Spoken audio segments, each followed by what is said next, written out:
Hi everybody, how are you? This is Tobi Page down here at Muscles in Motion. I just wanted to come down tonight and talk to you guys a little bit about nutrition for what's happening right now.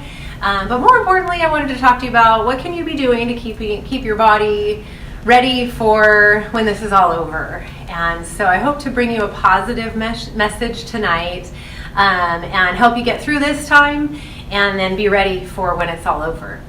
So the first thing, I just want to let you know you can ask questions.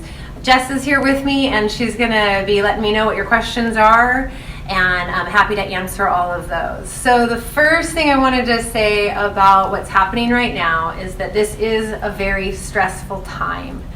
And we've had people with kids at home, and that's raising stress levels. Kids also are wondering what they can eat, and we're looking at grocery stores being out of things. So there's just a lot of stress around food right now.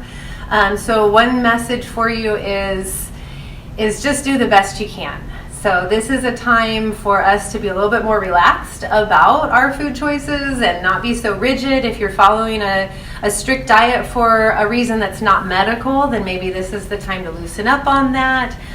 It's going to be fine to go through that for the next couple weeks. One big message that I want to share is about probiotics. So I'm a big probiotics cheerleader, and I think everybody should take them all the time. And I've been describing this for people for years, and I think right now it's probably more pertinent than any time ever. So I'm going to draw you a picture of what our gut lining typically looks like. So this is my picture of our intestinal wall. Our intestinal wall has these teeny tiny little junctions that allow certain things to get through. The certain things that are supposed to get through are carbohydrates and vitamins and minerals. This is a well-functioning intestine. But because of stress, maybe not so healthy food, medications, or really just life in general, these junctions in our intestine can get big and loose, and we call it,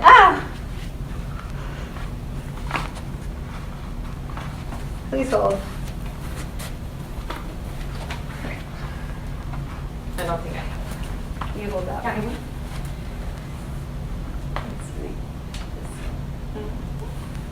Okay, we're back. Oh, maybe not.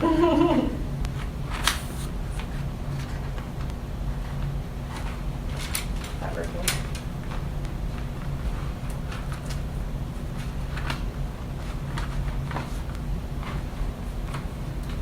Okay, sorry, thank you. So back to our intestinal wall. It has these, if these junctions get big and loose and leaky, this can be caused by, again, stress or medications or just not a healthy microbiome happening in the gut. And then the problem is that big things can slip through from inside the intestine wall into the bloodstream. The big things that get through that really cause a problem for us are proteins. So like I said, carbohydrates are supposed to diffuse through our gut lining. They're our primary source of fuel, so those get right into the blood to give us blood sugar so that we can move.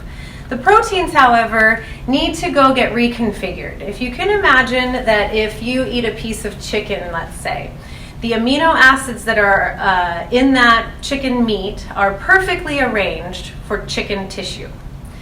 But because we're not chickens, we don't really have much of a use for that arrangement. So we need to rearrange those amino acids so that we can do human things with it. So if those proteins slip through our gut lining into our bloodstream early, before they've been converted, then our body sees that as a foreign invader, much like a virus. Okay? And our body's response to this is just as if it was a virus, and so it fires up our immune system. Now, if it really is a virus, I want my immune system to fire up and go after it and kill it. But if it's just lunch, then I'd really like my immune system to be quiet and wait for when I really need it. So So just in general nutrition, I'm always recommending that people take probiotics to keep this gut lining tight. So how that works is that the probiotics sit here at these junctions and they kill bad bacteria. You can think of this like if you bite your cheek and then you swish with salt water to kill the bad bacteria so that your body can heal. That's kind of what the probiotics are doing in the gut, is that they're killing bad bacteria so that the body can heal back up, tighten up those junctions, and not let viruses or other foreign proteins through into the blood. So the reason why I'm talking about probiotics tonight is because this is really one of our first line defenses against getting any kind of illness from bacteria or viruses. So right now it seems really pertinent, but we want to make sure that the gut is fully intact with good integrity. So yogurt is one of our favorite foods to eat to have probiotics. Also kombucha can have some good beneficial bacteria to it. There's some other fermented foods that maybe we don't eat so often, like kimchi and sauerkraut. How much of that can a person eat? So I do recommend a supplement. Now, those of you that are watching tonight are getting kind of the inside scoop. I don't think that most people know that probiotics are really a key element to helping our immune system be the strongest it can be. So the stores probably still have them. I highly recommend that you go out and get some. So the question that I get a lot about probiotics is, well, what one do I get? There's so many out there. And do I need it to be refrigerated, or is it okay if it's not? And a lot of those questions are answered really by the manufacturer. So my recommendation of how to find a good probiotic is to look for one that has a lot of different strains to it. So yogurt tends to have 3 to 5 different bacterial strains, and that's great. If you find a supplement, you might be able to find one that's got 10 to 15 different strains. That's giving you a lot more variety in maybe populating a bacteria that is low. So I don't have a brand for you. I just say find one that's got at least 10 strains. And refrigerated versus not refrigerated isn't really much of a factor. If bacteria want to live in my colon, my refrigerator is not its favorite place. So there's probably some other reason that the manufacturer has said that it wants it in the fridge. It doesn't mean that it's superior to something that's shelf stable. So that's my first message, is get some probiotics. Then the other term that you might hear along with probiotics is prebiotics. So this is actually just food for the probiotics. So prebiotics are simply just those plant foods that we eat anyways. So you do not need to purchase an extra product called a prebiotic in order to fuel your probiotics. So just eat a nice diet filled with plants and get as many probiotics as you can, and that's going to be the best way to improve that integrity of the gut, keep you healthy. All right. Okay, so that's enough about right now and what we're doing. Again, I recommend probiotics all the time, but it seems a little bit more important right now. So what I'd like to talk about next is, okay, this is all going to be over at some point, and we don't know right now, but all we can do is stay home, stay active, and keep eating healthy. So I wanted to talk a little bit about, well, what does that look like right now? Some people are having a hard time finding foods in the store that they're used to getting. If ground beef is something that you buy a lot and then you go to the store and it's not there, you might be left feeling like, well, what do I do now? So I'll be real careful. A couple resources for you. One of the best healthy recipe websites that I know of is called foodhero.org. This is a healthy recipe website that comes from Oregon State Extension Service, and I had the pleasure of working with them when Food Hero was born.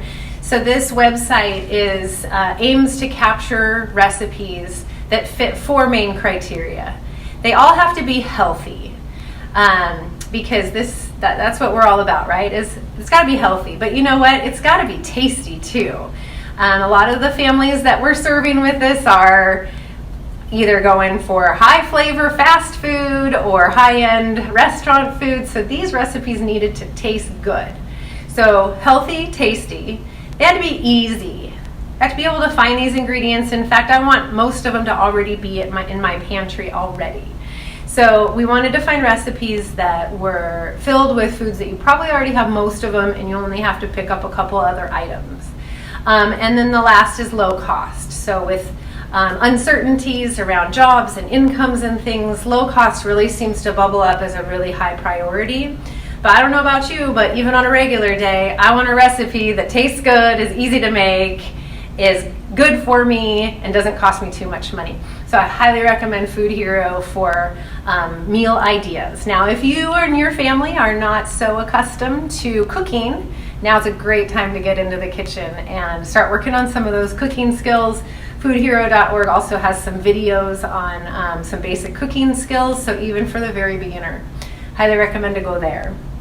Okay, so now that we've got our recipes and we know what we're gonna put together, let's talk a little bit about what originally brought us here, was the idea of how do I eat in such a way that serves my body the best.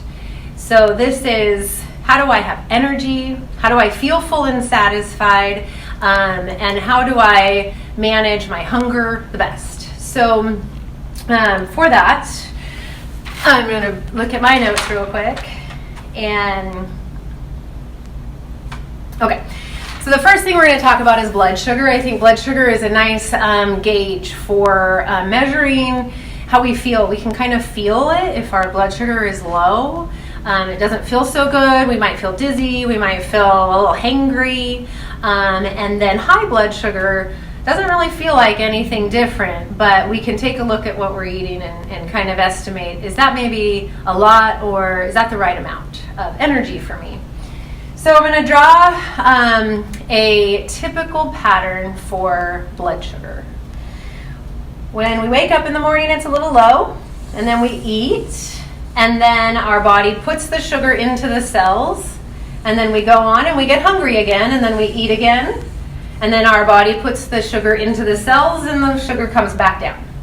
So this is what we want it to look like.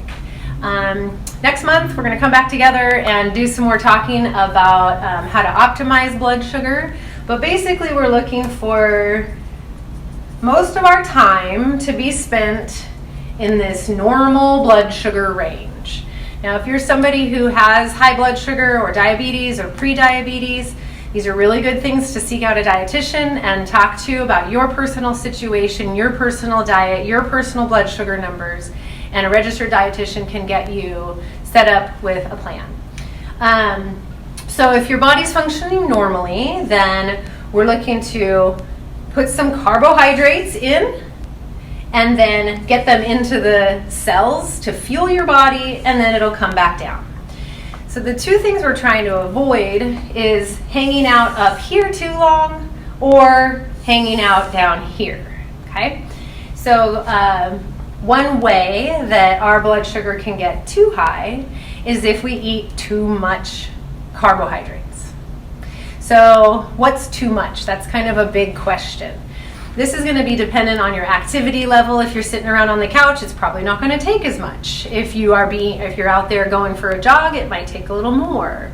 So I can't really give you a number or a recommendation of how much carb is okay, but I will give you an example. So if I have two pieces of bread and an apple, then this is typically roughly around 45 grams. 45 grams of carbohydrates, a pretty middle number. It's not a ton and it's not a little bit, so it's a nice medium number. So we're just going to use 45 grams for the average person. Of course, males tend to use more, larger males use even more, active males even more, and then women less, and less active women less. So 45 grams is not a huge number, it's also not a tiny number. So including something to the equivalent of 2 pieces of bread and an apple will give you the appropriate amount of blood sugar to fuel your body without staying up here too long.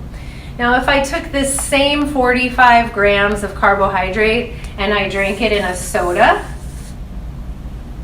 this is my bubbly soda, Okay, so if I took that same 45 grams of carbohydrate from straight sugar, where I didn't have all of the fiber and things happening here from these whole foods, then this sugar is going to get into my bloodstream a lot faster. And my body doesn't have quite as much time to get it out of the blood and into the cells. So that's how we can end up staying up in this high range too long. So my recommendation isn't so much don't eat so many carbs, it's let's eat carbs that come with fiber. So bread, fruit, grains, beans, these are awesome ways to fuel your body without spiking a blood sugar and keeping sugary sodas to a minimum. Even juice can be pretty high in sugar. So making sure that you're slowing those carbs down with high fiber foods. Next, we don't want to get too low. When your body's hanging out down here, then it kind of goes into a survival mode where it changes where it's pulling its fuel sources from and says, uh-oh, we better stop everything and create blood sugar to feed the brain. So the brain needs glucose. That's the only thing the brain runs on unless you're in ketosis. We're not going to talk about ketosis. By the way, it's not a very good idea, but the brain will prioritize energy. So it will say, nope, we're not going to be taken from fat stores. We are going to just make sugar for the brain.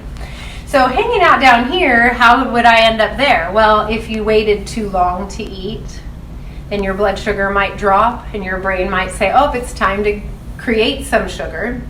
So don't wait too long.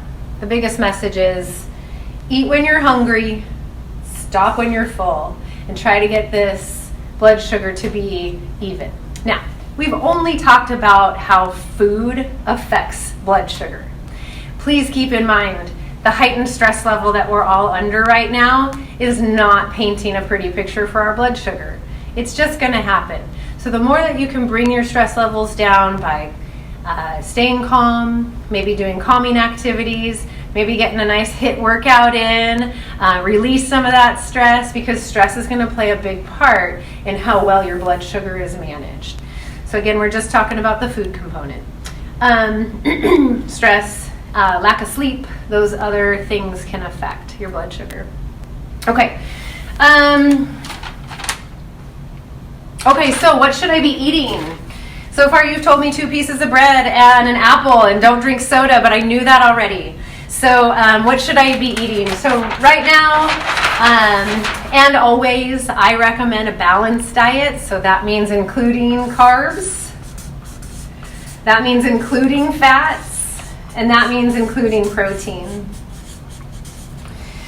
All of these elements have a vital role in fueling our bodies. Our bodies are very complex and they need all of these things to function properly. So tonight we're not really going to get into different restrictive diets where maybe one or more of these categories is restricted. I don't recommend doing that really ever. I recommend getting a nice balance. But let's talk about them because there's different types, right? We just talked about soda versus other whole foods. So when it comes to carbs, we're looking for high fiber carbs. High fiber carbs. These are your whole plant foods. So your grains, beans, vegetables, including potatoes, great sources of high fiber carbs in potatoes. Also very cheap and versatile. So we can put chili on them. We can do all sorts of different things with them. So I do recommend that you get some high fiber carbs. Now, what if you don't have any high fiber carbs and you can't seem to get to the store or you don't even want to go to that store right now? Then that's where we're going to be a little bit more relaxed about where you're getting your carbs from. So any carbohydrate will fuel your body, period. Any carbohydrate. So white bread, white rice, even juice. These are not high fiber carbs, but they're still going to supply your body with the carbohydrates you need to have energy. So rice and juice are okay. Okay, so please be flexible about that. When it comes to fats and proteins, We have differences with proteins in vegetarians, that vegetarians don't eat meat, maybe even vegans that don't eat dairy products. These are where a lot of proteins are. So I get a lot of questions about vegetarian or vegan proteins. And remarkably, whole grains have a whole lot of protein in them. So with the exception of rice, so I'm talking about products like oatmeal, quinoa. If you haven't had any, farro, pretty yummy grain. Sorghum, amaranth, there's a whole bunch out there. If you look per serving, they actually have as much protein as an egg. So we can get pretty far with our whole grains. Good news, whole grains last a long time in your pantry, and it only takes a little bit and you cook them and it makes a whole lot. So these are foods that can really stretch your food resources and last a long time. Then the other one that goes right along with that would be beans. So beans, again, very versatile, hang out in your pantry for a long time, and can really stretch what it is you're cooking if you add some beans. These two foods also happen to be very high in fiber and bring us some really awesome carbohydrates. So whole grains and beans are something to get more comfortable using, and now with all of your time to get in the kitchen, this might be a good time to be exploring some of that. I do know that Bob's Red Mill delivers. When it comes to fat, so fats can be emotionally triggering for people because it's this word fat, and how much fat should I eat if I don't want to be fat, and am I going to get fat if I eat the fat? And I wish it had different names. So when it comes to fat, my recommendation is that people get enough. And I know that's really vague, but again, I don't have an answer for how much you personally need. Again, you could work with a dietitian to come up with that and figure that out. But fat is important to make us feel happy and satisfied. Okay, so please make sure that you get enough. When it comes to different sources of fats, there are sources that bring us more than fat, and so we might call those really high quality. So something like cheese. Cheese is a high fat food, but it also comes with a lot of protein, it comes with a lot of calcium, so a lot of healthy stuff in that package. It's also delicious and makes other things delicious. So cheese and nuts, avocados, if we can get them right now, these are going to be great sources of fat, and I encourage you to get enough to feel good. And I know that seems a little vague, but go ahead and try it, and I bet you'll be close. Okay. Got a question about proteins. Excellent. Is it true that we are typically recommended to eat too much protein? Vegans claim we get plenty from plants. Is that true? Okay, great question. So I don't know about the encouraged to eat too much part, but what I will address is that our thoughts about how much we actually need are probably much higher than we do actually need. So I'm usually telling people 60 to 90 grams a day. Of course, depending on who you are and what your life is like. So that's a high number. The RDA actually says you could be down at 40 to 50 and you're fine. I just don't see that low of protein plays well with the other groups when we're trying to balance things out. So I'm looking for meals that are 15 to 20% protein. And as far as meat versus vegetarian, we can certainly get plenty of protein. I do work with people one-on-one, so I get to hear about a lot of diets. And I've got several vegetarians that work with me. And the ones who include whole grains and beans have no problem getting enough protein. In fact, they're usually up in the 80s and 90s. It's the vegetarian vegans who don't make a point to make sure that they're getting these high protein plant foods, and they're just kind of relying on just eating vegetables and fruits and maybe refined grains and not really getting into the beans, then their proteins do tend to be a little low. Does that answer that, I think, Jess? Okay, I think so. Thanks. Yep. Cool. Okay, so the best way to keep our blood sugar in the optimal range is to fuel with some carbs. Make sure you've got fats and proteins there to slow the curve down. Fats and proteins can help to slow this down so that it lasts longer. So having mixed meals that have all parts is going to make you feel the best, is going to do the best for your blood sugar, it's going to do the best for your energy level. Okay, so next I wanted to talk about before and after working out, because I know that all of you guys at home are just waiting for those videos to come out from our trainers that are going to help us do some HIIT workouts at home. I know I'm waiting for a video. I need these guys. And so we still have that question, what do I eat before? What's the best way to fuel up before I work out? And then I've heard some things about protein afterwards. I'd really like to know what that story is. So that's the story I want to tell you now.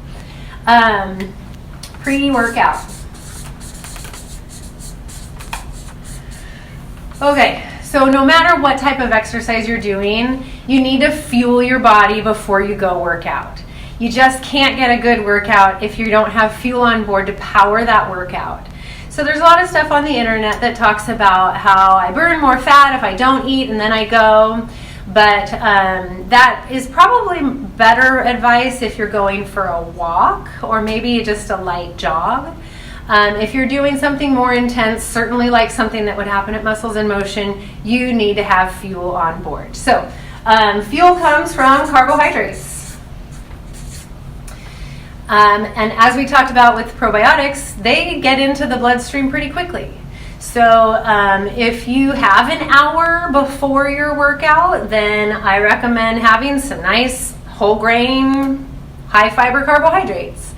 If you're eating a little bit closer to your workout, maybe it's just a half an hour, all that fiber is going to slow that down and your tummy might not feel so awesome during your workout. You might also not have given it time to digest and get absorbed into your blood.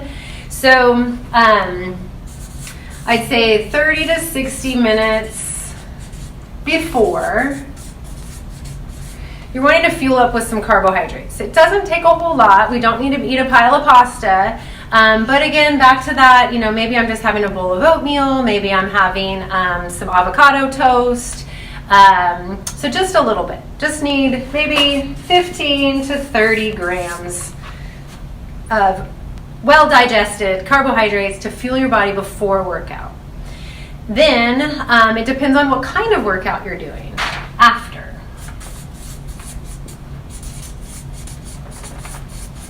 Okay, so if you're doing a HIIT, if you're doing a high-intensity training workout, you're working really hard. So I'm guessing that the people who are watching right now have been to Muscles in Motion and have experienced how much energy it actually takes for us to complete one of these workouts. It takes a lot. Now, our bodies are equipped to manage our 30-minute workouts beyond just the carbs that we gave it when we ate. So what we have is we have stored glucose in our muscles and in our liver. This is stored in a form called glycogen. So glycogen is just the stored form of glucose. It's the stored form of energy that's there waiting for you when you need it. We do see that long, lean people blow through their glycogen a lot faster. So you really want to make sure you have some good glycogen on board. So how to do that is just to be making sure you're eating carbohydrates as part of your normal diet.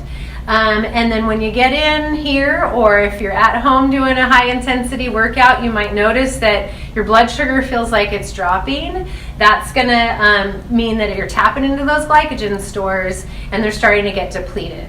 If you're here at the gym, the trainers will often be asking us, how you doing? Are you doing okay? They're not just asking if the weight is all right. They're really asking about where your blood sugar level's at and how you respond to their question. How you doing? If you don't respond to them, they're going to get a little concerned that maybe your blood sugar is dropping because maybe your glycogen's depleted. So that's why they ask you that, not just to see if you're doing okay with the weight, but really how you're doing overall. So we want to start with good glycogen stores. Understand that a high intensity workout is going to deplete them. And then when you're done, we need to replace that glycogen. You need to replace it so that you're ready for life's next challenge. So to replace glycogen after a workout, you need to have carbs. This type of training also does a good job of damaging our muscles, which we understand is a good thing. Anytime you get those micro tears from pushing your muscles to their limits, signals them to regrow and grow stronger and bigger.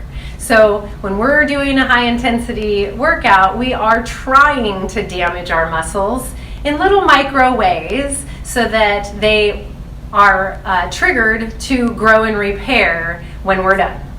So for this is where we need protein. Muscles are made out of protein, and so the recommendation is that after our workout, within 30 to 60 minutes, that we get 20 grams of protein within 30 minutes afterwards. So why the time restriction? That's because the little micro tears that happen trigger hormones that tell our entire body we need to grow and repair. And so we have these hormones running that are ready to put that protein into that muscle. If you wait too long, that hormone kind of dies down. You'll still repair your muscle. It just might not be as efficient as it would be if you got it in there with all of those anabolic or building hormones. So 20 grams of protein within 30 minutes, along with some carbs. So back again, 15 to 30, or maybe our 45 if you go have a meal is a really good idea. So again, just balanced nutrition to repair and replace after this type of workout. Real briefly, another type of workout, more of, if I want to go for a jog, or if I want to go for a bike ride or a swim or something like that. What's the nutrition recommendation around that? Still the same pre-workout. Still want to fuel up with some carbs, get that nice and digested, absorbed into the bloodstream, ready to fuel those muscles to get an awesome workout. And then afterwards, probably don't need to focus so much on getting that protein in. I'd probably just recommend having a nice balanced meal, but certainly include some carbs to replace that glycogen. That's going to help to keep the blood sugar in that happy place and keep you from getting stuck down here where your body's working hard to create glucose. Let's just give it the glucose it needs so it can do what it needs to do with it. So post-workout question from Christine. Do we need branched chain aminos? Branched chain amino acids. If you're eating food, then you're getting all of the amino acids that you need. So as far as supplementation with a certain type of protein is not necessary. Our first recommendation is eat whole food. You're going to get way more out of whole food than you would get out of any isolated supplement. But this brings up the good point about protein shakes, protein bars, things like that. They're still high quality protein. I looked into like the bioavailability and the absorbability of the different types of proteins, like whey protein versus hemp protein versus beef versus beans or whole grains. And turns out they're all very similar. So there's not really anything that's so much more superior. We do know that whey protein is very well absorbed and tolerated by most. So that's a pretty popular one. If you've ever had hemp protein, it kind of tastes like dirt. So there isn't much of an advantage to doing one kind of protein or another. Just do the one that you like the best. If you can't get your hands on real food, then this is where those protein shakes and bars come in really handy. I love the RX bars, and as much as I want to have a breakfast and then a nice snack after my workout, sometimes it looks more like an RX bar just to get that 20 grams of protein in, and then maybe have a piece of fruit for my carbs. Thanks, Christine. Okay, so this is a lot about what's happening right now. This is a lot about preparing for when it's over. And it's also a lot about how do I put this all together when I am back in the gym. So right now, please, everybody, be kind to yourselves. This is a lot of prescriptive stuff, and it might not be that easy right now. So go easy on yourselves and just serve your bodies how they need to be. You might be eating more sugar because you're stressed, and rather than beating yourself up over it or restricting yourself from it, might be healthier for you just to embrace the idea that you're just trying to take care of yourself, and this is how you're doing it right now. So sugar is not going to do anything terrible to you. We know we don't need a ton of it, but go easy on yourself right now. I also wanted to mention to be careful about alcohol and caffeine right now. So, everybody's trapped in their house. Everybody's got all these kids running around. Thank goodness we have such beautiful weather that we can get outside and relieve some of our stress that way. But, be really careful with being around too much alcohol and caffeine. These are things that are really going to throw off not only your blood sugar, but also your sense of hunger and fullness. Probably put a damper on your exercise or your motivation to exercise. So just be kind of careful about how much you're consuming of that, and your tolerance for those things might even be different because your schedule is different. Where if you're used to drinking 4 cups of coffee every morning and going to work and being on it, and now you're waking up and you're drinking 4 cups of coffee but you're sitting on the couch, you might feel a lot different even though you had the same amount as you used to have. So same thing with alcohol, you might see that go down. So be careful with those things. Get outside, move your body as much as you can, laugh a lot, watch funny movies, take care of yourselves. I'm available to talk with you if you want to talk with me one-on-one. I'm all set up to do telehealth secure video chats, and that's been working really well this week. I've been talking to lots of people, and it's just nice to know that you have somebody to talk to about, this is what I have in my house, what can I make the most of it. So Jess is going to put my information in the comments. My business name is Eating is a Lifestyle. You can find me on eatingisalifestyle.com. And there's a scheduler on the About page where you can request a free phone consult. That'll get us on the phone together. We can book you in for a telehealth conference and talk about your individual needs. Take care of yourselves. Thanks you guys so much.